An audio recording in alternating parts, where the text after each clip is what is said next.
Hello, everyone. It's so nice to see everybody after a bit of a hiatus. Thank you for your patience as I took last weekend off. Well, I wasn't really taking it off. We had of course, the Feast of the Exaltation of the Cross, but so good to be back. And as we soldier through the sacraments, last time we met was baptism, right? We talked about baptism, I think. Yeah. No, confession. We talked about confession. That's right. And so when we were discussing confession, there was always kind of this looming, not ominous, but unmistakable trajectory towards the Eucharist, where we're confessing so that we can reconcile with God, so that we may partake in the Eucharist. There's this functionalism that's present in confession. And so I thought it was, even though we had discussed the Eucharist in our liturgy presentation, like that was the second or third week of this course, I thought it was important to just set aside some time to what was left out of that and to give proper attention to this sacrament, which we know to be as the sacrament of sacraments, as sometimes it's called. As I mentioned with Pascha, that being the feast of feasts, Eucharist is often referred to as the sacrament of sacraments. We know it as the body and blood of Christ in reality, truly so, truly that thing. And what Eucharist really is, the way that we can look at it, is it's the center of the Christian life. Everything is pointing towards it. Our participation in Eucharist shapes our entire liturgical tradition, our theology. Even the other sacraments are all, in their own ways, related to the Eucharist. We see baptism most easily visually related to the Eucharist, right? It's our initiation into the one body of Christ, so that we now partake of the body of Christ, the body and blood of Christ. There's a lot of easy to identify symbology there. But of course, the other sacraments bear that kind of character as well. We see with, like, for instance, marriage or the monastic orders in the same way represent this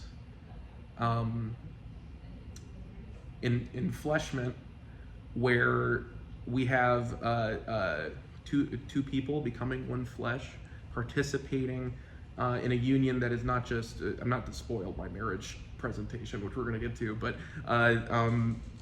it's actually a meshing of three, because there's a third person in that union of marriage, which is Jesus Christ.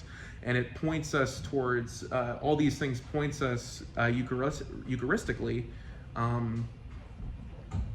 towards the greatest of sacraments. But I was going to talk more actually about those sacraments, but I don't want to spoil them. Here's what I'll do. Every time that we get to the next sacrament, I will explain how it relates back to the Eucharist. And so we'll do that.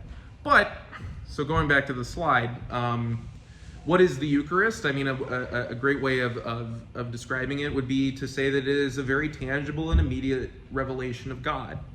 And it is our invitation to commune with Christ, to commune with our Creator, to participate in divinity. And because of that, because it's a revelation, because it's in and of itself, it's a theophany of God, a revelation of the Trinity for us. It's a gift. It's something that's given to us. And so when we're going through this presentation about the Eucharist, keep that in mind. This is a gift. And what does a gift mean for us? What do we do with the gifts that God gives us? There is an answer to that, and we will get to it at the end. But just think about it as we go through this. But first things first, just as I was historically establishing, like, the components of baptism and the components of confession that were already, like, extant within ancient history, let us not forget that celebratory meals or liturgical meals or, like, ritualistic meals is not something alien to human history before Christianity.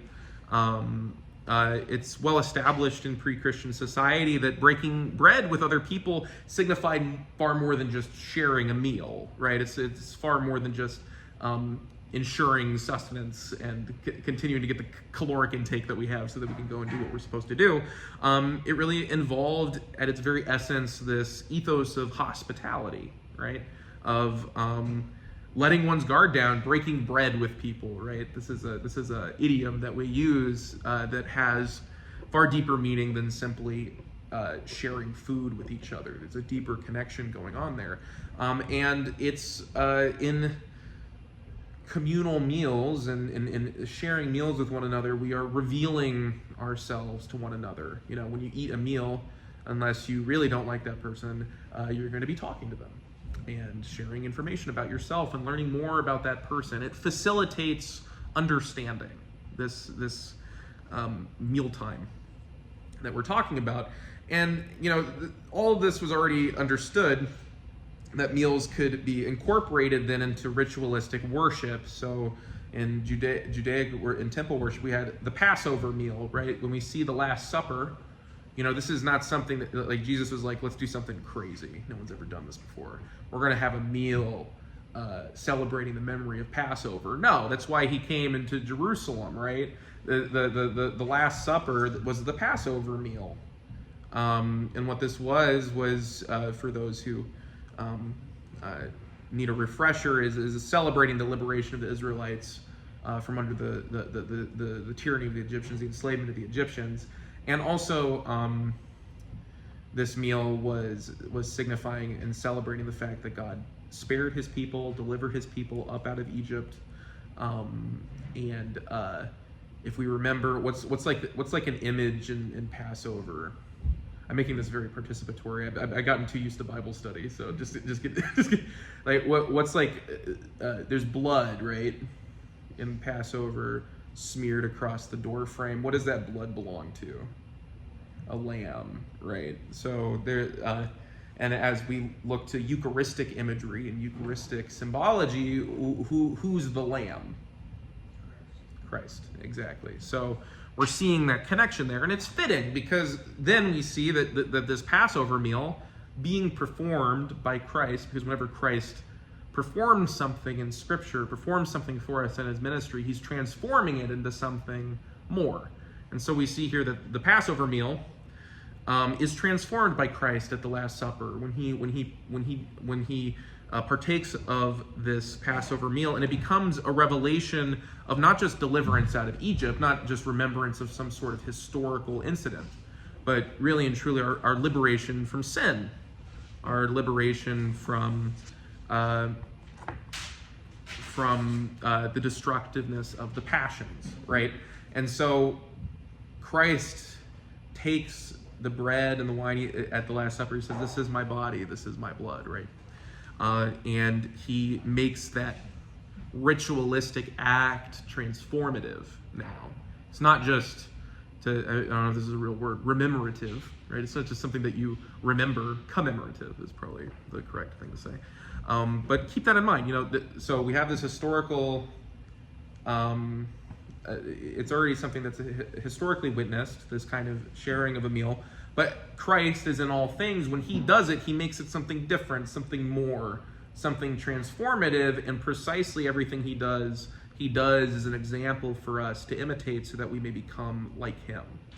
And so that's what he's doing with the Passover meal. To that point, like I said, you know, Christ Jesus at the Last Supper, he says, you know, take this, this is my body, which is broken for you for the remissions of sin. Like, take, eat, this is my blood. It begs the question, right, is this really Christ's body and blood? And I'll read, I know it's small and impossible to read back there. Is it really his body and blood? You know, there's and this is not a wrong question to have, right? Because as human beings, there's a desire, and this is natural amongst humans, to pursue what is real, to search out what is authentic. We're looking for reality when we're living our lives. We're looking for what is real. And so it's not wrong to ask this, to get some clarification, to pursue truth and reality as it pertains to the center of the Christian life, the Eucharist, right? Is it just a symbol? Is it just an image of something else? Now, what's unfortunate, and you hear what I just said, is it just a symbol, right? We have to keep in mind that human philosophy, like the philosophical terms, philosophical thought as it's progressed, not just since ancient times, but particularly in more recent times, in the 17th, 18th, and 19th centuries, has made a distinction between what is real and what is symbolic or what is mystical. It's drawing a line in the sand and telling us that those things are mutually exclusive, that those things, one is not the other. And the important thing to remember is that for us, in Orthodox theology, we are not limited by this distinction. We don't have to say something is a symbol and therefore it is not real, or this is real and therefore it is not a signifier or an image or a symbol. They're not mutually exclusive. In Orthodox theology, symbols above all else, and I'm ripping this from Alexander Schmemann as always, is symbols, and Hopko a little bit, symbols point to the reality of what truly is. Symbols are not something that is not that thing, that is representative of something that is. That's a confusing way to say that. The symbols point to, and thus are very truly connected to and are those things within Orthodox theology. And so what we say is this, is that the Eucharist, the body and blood of Christ, is mystically that. It's mystically the body and the blood of Christ. And that is to say that it really is his body and blood. It is. We affirm that. It is truly. There's no asterisk on that. I'm not going to quantify that, and we'll see why. But it is. It truly is the body and blood of Christ. And we can't rationalize or articulate the mystery of the Eucharist beyond a certain point. This is why it's called a mystery, right? Because what we risk doing is we risk diminishing or even wholly misrepresenting what the sacrament actually is and what it functions. And we're going to take a look at this here. Got a good Catholic painting here. Because what happens when you double down and work to try to articulate or over-articulate, over-explain the mechanics of Eucharist, you can risk kind of like, there's that saying where it's like you can dissect a clock, you can take it all apart to see how it works, but then it can't tell you the time. So it's this idea that we can destroy our understanding of what the Eucharist is by seeking out explanations on our own terms. This is not to say that we can't understand this sacrament in the small ways that we can as human beings, but I digress. I'm going to tie back into that. Bear with me. Here we go. Transubstantiation, which is like something that you would get at a spelling bee, versus metamorphosis, which is something that you have to read in college literature, Kafkaesque. We as Orthodox Christians, like as I said, are unwilling to diminish the mystery of the Eucharist through over-rationalization or even what you could call legalism. I'm using that term the way that we did last time. Legalism being this kind of over-obsession with form, within language and within rules, to the extent that it impairs our understanding of that concept. Now, Catholic theologians have constructed an explanation for how Eucharist works. It's called transubstantiation. And what they do is they make a delineation here. They make a kind of a,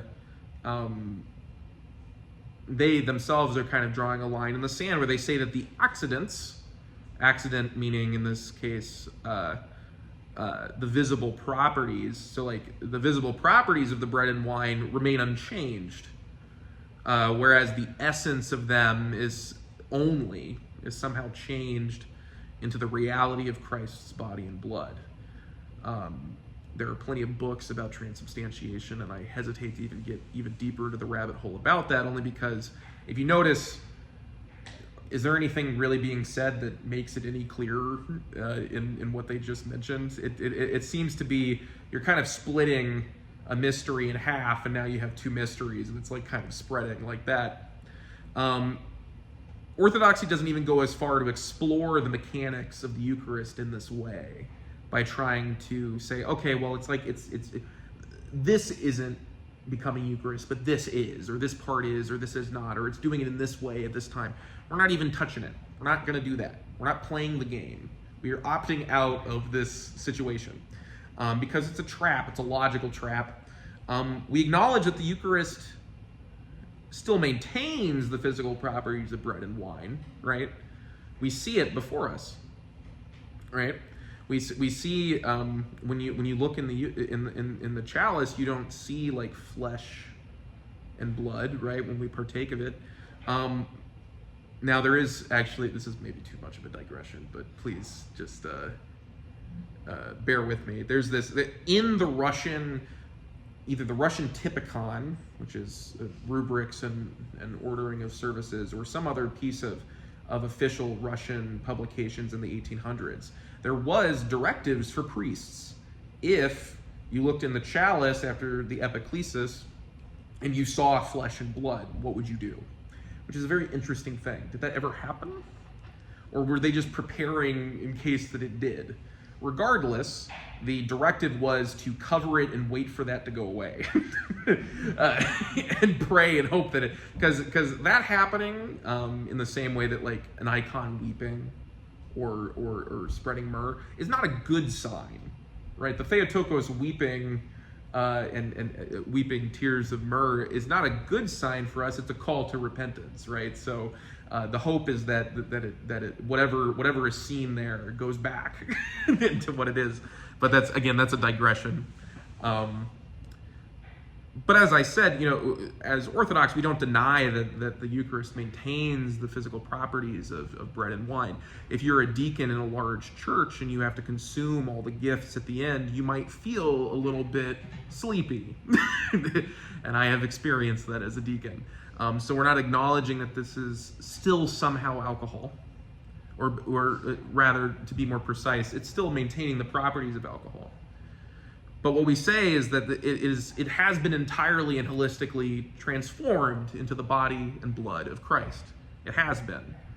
How do we know this? Because Christ told us this, right? He was pretty explicit about it. And I think let's let Cyril of Jerusalem, who some of his works are collected into what's called Lectures on the Christian Sacraments, available at St. Vlad's Press, if you're so interested. This is what he says about the transformation of the body and blood and how it relates to us. He says, as Christ once changed water into wine as a friendly sign at Cana of Galilee for the wedding at Cana, is it not worthy of belief that he also changed wine into blood? Called to a human wedding, he performed this incredible miracle. Is it not more to be confessed that he gave the greater enjoyment of his body and blood to the children of the bridegroom? So what kind of Cyril is really getting to the meat here is like all of these kinds of logical disseminations and explanations and trying to beat around the bush. Why is it so crazy to say that God can do this? He created us, made the entire universe, put it into motion. He dwells within it. He sustains it. He did all of this. He came and was incarnate as a man, and ministered to us, and died on the cross, and rose from the dead, ascended into heaven, did all this. He's God, right? Like, it's not, sure, we see, like I said, we seek authenticity. We seek explanation. God made us curious creatures. But we start from a place of, well, of course, this is something that's possible. Christ tells us this at the Last Supper. And then also, as Cyril says, is it not, it's not crazy. It's not something that's really out of, as the cool kids say, out of pocket for for God. God is used to transformation. He transformed nothingness into something. He created all of being out of nothingness, and so we affirm this, and it's something that is quintessentially radical. It is amazing and it's awe-inspiring, but also at the same time it's radically obvious that God is capable and has the authority to reveal himself in this way. And what I say here at the end of the slide is that at the end of the day, what mystery serves to do, mystery does not serve to obfuscate. Here's a fancy word. It doesn't serve to blind us, to mislead us. Mystery is there to preserve reality. Because what we talked about when we were discussing Trinity is that all the heresies, right? All the heresies that have fallen out of the church in one way or another are connected to this inability to reckon with the fact that God became man. And it's either over-explaining or wrongfully explaining how that works. And so in much the same manner, the mystery of the sacrament, and this is another $10 word, apophaticism, this acknowledgement that there are unknowable things to us, is not us giving up. It's actually, they're invitations for us to learn more. They're invitations for us to understand more and to grow in the faith. Not for us to give up. Not for us to say, well, there's no explanation for this, or it's not real, it's just a symbol, right? It's an invitation for us to pursue Christ in all things. And then what I'll say here, and I thought that, this is maybe beating a dead horse, but this is just another quote to this point, because I think it's so important, right? If we're saying this is the center of the Christian life, I think it's good to spend some time and let it breathe a little bit here. But Father John Breck, who is a wonderful theologian, he writes a lot of good stuff on Christian ethics, amongst other things, but he says this in an encyclical. He writes, "Tradition speaks of the body and blood of the glorified Christ, making the point that our communion is in the personal being of the resurrected and exalted Lord, and not in the flesh and blood of the incarnate Jesus, torn and shed on the cross. The incarnate Jesus and the risen Christ are certainly one and the same person. They are. But our communion is in the radically transformed reality of the risen Christ, who ascended into heaven and makes himself accessible to us through the indwelling presence of the Holy Spirit within the church." So the takeaway I want from this quote here is that we also don't want to become Arians randomly and diminish what's happening here. We don't, and Lord forgive me for the bluntness of what I'm about to say, but we don't believe that we're just cutting off little pieces of Jesus, right? And then eating it. We're not cannibals, right? And then that grows back, and then we come back next week and do it again. No, this is talking about, when we're talking about communing, we're talking about consuming, we're talking about participation, allowing Christ to dwell within us, the whole person of Christ, the risen Lord. And so what's happening is far beyond what we can diminish with symbols, right? We can't diminish what's going on by just saying, oh, it's just this, right? Christ transcends the consumption of the bread and the wine because it is transformed as a revelation of him, right? I hope that helps, but we can move on from that for now. So let's get into some practical stuff real quick. When we're talking about, now that we have sort of established what communion represents for us, let's talk about preparation for communion. Because this is a big deal, right? If this is what it is, which, spoilers, it is. This is the reality of Christ. What a terrifying thing we just talked about there. How do we possibly prepare for that? How do we possibly get ready for that? How are we ever made worthy for something as the personal being of Jesus Christ to enter into us through communion? How do we do that? Again, spoilers, the solution is not it's impossible, give up all hope, ye who enter here. There is a manner that the church and traditions provide for us to prepare so that by God's grace we are made worthy of these things. All that is to say, there's a few expectations given to us by the church when preparing for Holy Communion. Eucharistic fasting. So when we talk about fasting, I mentioned that there were two kinds of fasting. There was seasonal or Lenten fasting, as you would call it, which is abstaining from certain kinds of food on certain days, whether that be meat, dairy, oil, whatever have you, fish, whatever. But then there's Eucharistic fasting, which is abstaining from food and water entirely. And it is expected that those who approach the chalice have not eaten or drank anything since the midnight previously. So midnight Saturday night going into Sunday morning.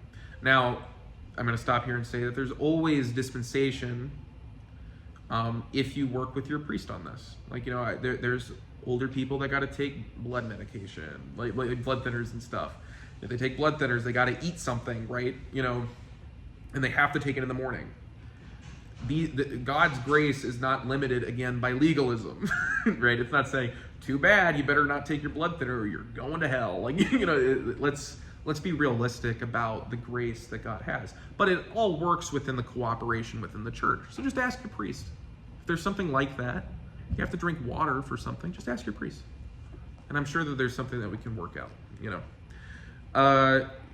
To this point, there's also the idea of marital abstinence. So there's an expectation that married folks are expected to abstain from each other the day prior to partaking of the Eucharist.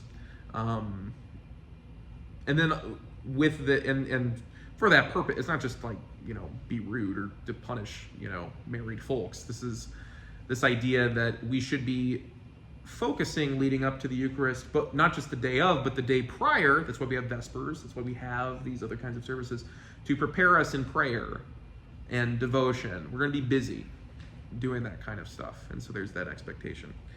And so with this, and I had mentioned this in our presentation on confession, there's an expectation for regular confession before you partake of the Eucharist.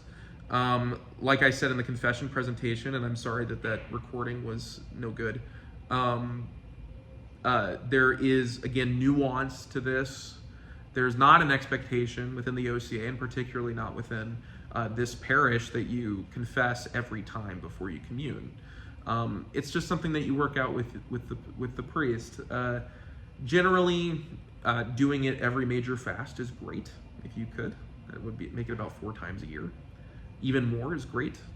At least once a year is the expectation. Again, I'm not going to dive into, I'm going to re-record that confession presentation and we'll get that explained. And then prayer. Prayer is an expectation. We're to pursue a prayerful meditation the night before and the morning of Holy Communion as best as we are able. There are prayers set forth for those who are about to take Holy Communion. I have those as resources online if anybody would like those. They're also printed. There's some variation between them, right? There's some prayers, depending on what edition of whatever prayer book you have, it might be different. But it's good to remember that God gives us these gifts and these things to do to help get us ready. Because at the end of the day, we're not going to think our way to heaven, right?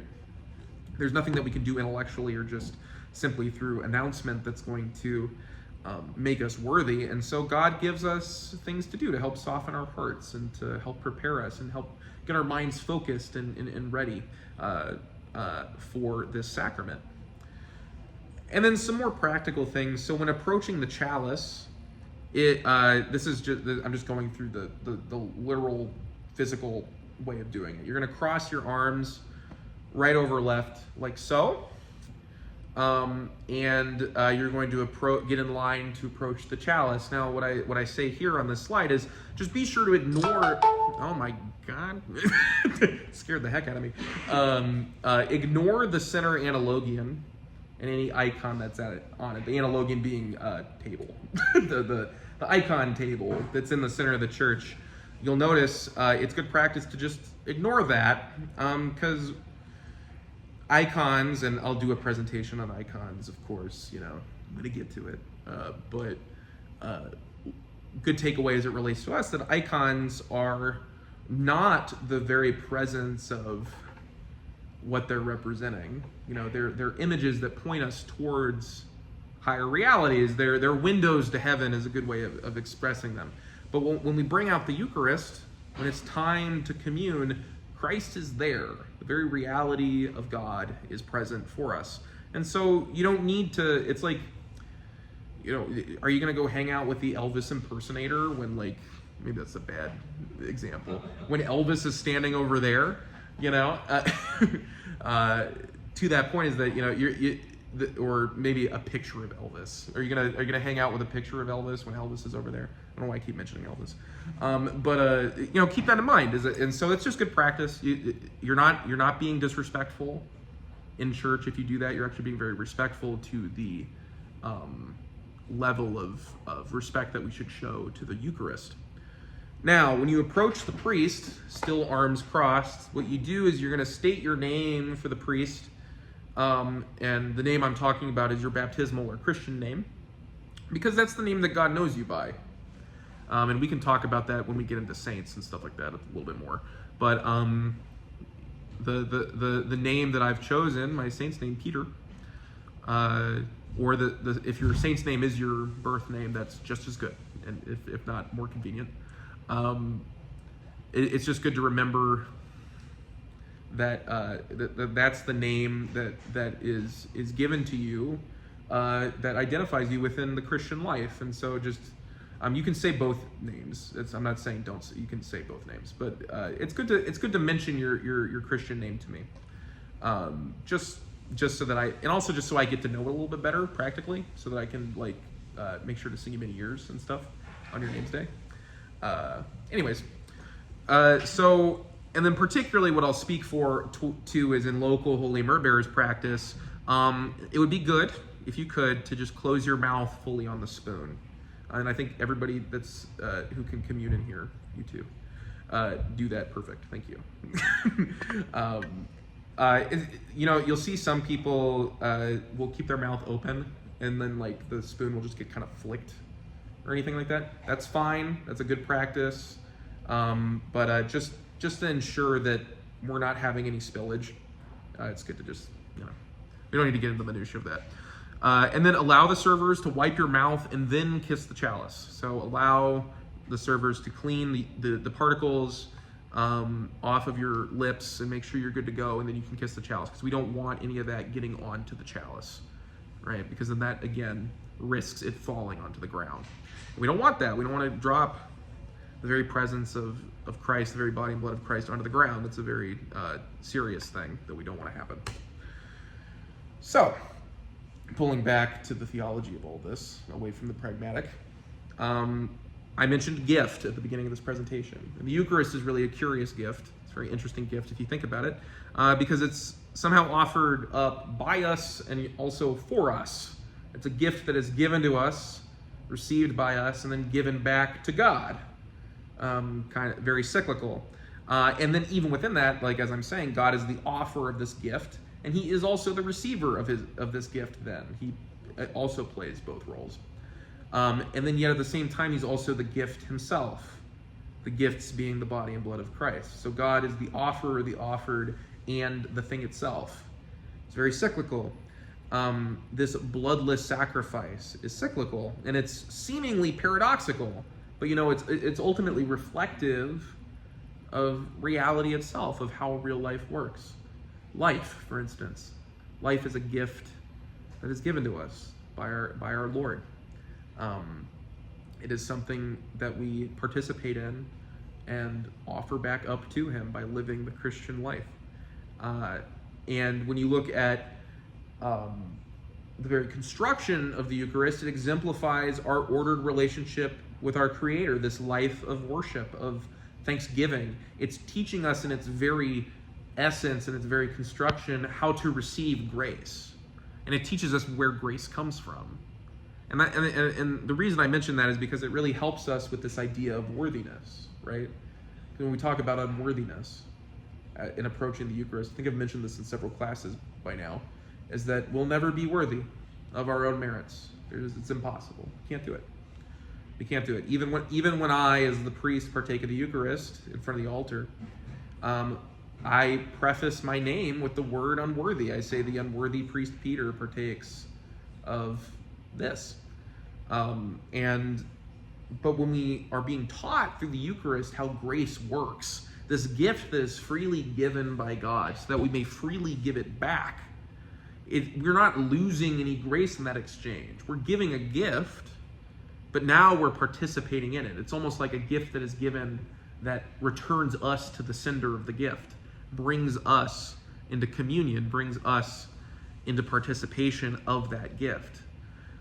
It dwells within us. So, sorry if that's a bit rambly, but I think it's again, everything I've talked about in all these classes, this is why it's so exciting, is that it's these mechanisms, these things, these gifts, these sacraments, the operation of the church in and of itself is teaching us how to live and how life works and how we are to plug into it, how we are to live and participate in God's divinity, something that seems so impossible on the surface and truly is without God, but God offers the way for us to get there by participation in the life of the church, participation in his grace. This is a funny image I found on the internet. So I wanted to, and I'm going to read the tiny text as well. So this is closed communion. What gives? Why do we have closed communion? So let's understand that as it stands within the Orthodox faith, communion is a closed sacrament. What that means is that only members of the Orthodox faith, either chrismated or baptized and received members of the Orthodox faith who are in good standing, are able to partake of the Eucharist. Why? What is the reasoning for that? Is this not something, when we're talking about evangelism, we're talking about sharing the grace of God with other people, why would we not want to share that with other people? Why would we not want to express that with other people? And something that can be argued is like, well, what happens when there's those in other Christian faith traditions that are saying the same things we're saying about Eucharist?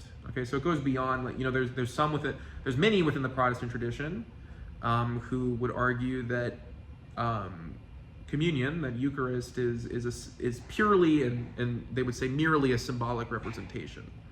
It's not talking about the real presence. It's not the real presence of Christ. It's not the body and blood of Christ.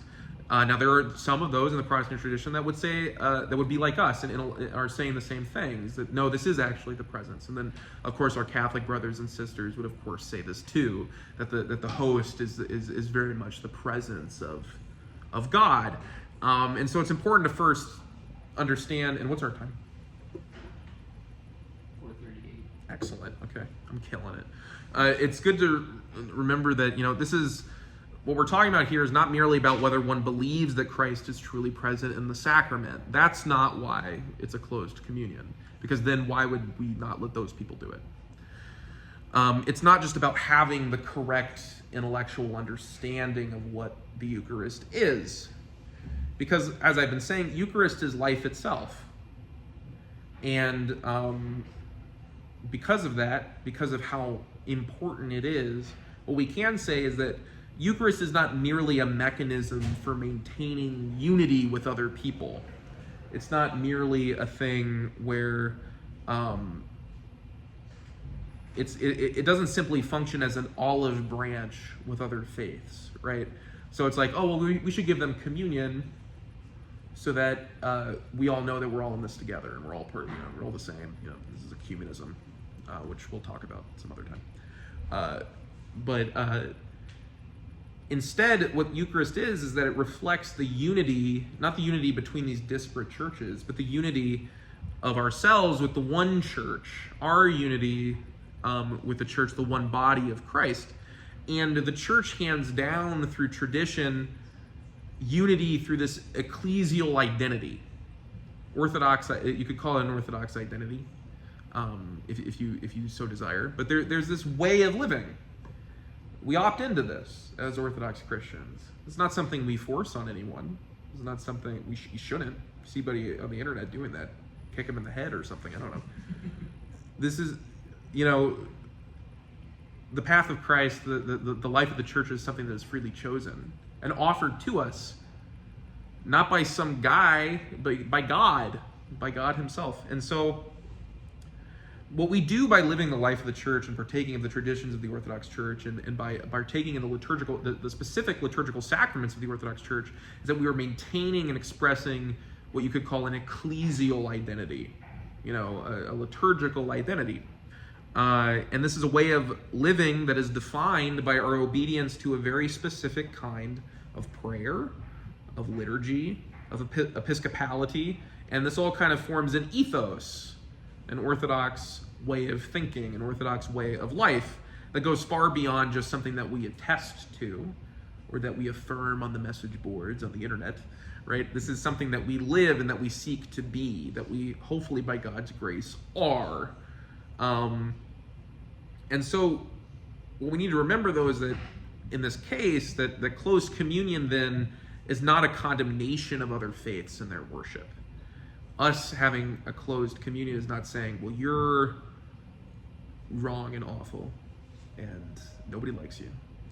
And so we're going to keep this from you because we're punishing you for your wrong way of thinking. What we are saying, though, is that a close communion is instead an acknowledgement that the Eucharist is truly what it is. We're taking this seriously. We believe in the teachings of the Orthodox faith and the Orthodox life as handed down by church and tradition in this very specific and very narrow way. And we believe it to be this, in everything that we've been going through all these classes, this particular ethos and way of looking at life, sacrament, and God. And so we take it very seriously, and thus we are very protective of it. And so we believe that we must prepare for this Eucharist in a very particular manner that is explicitly given to us by the Orthodox faith. And so in the same way that we aren't going to force the Orthodox way of life and Orthodox teachings on other people, so too we do not force the Eucharist on other people.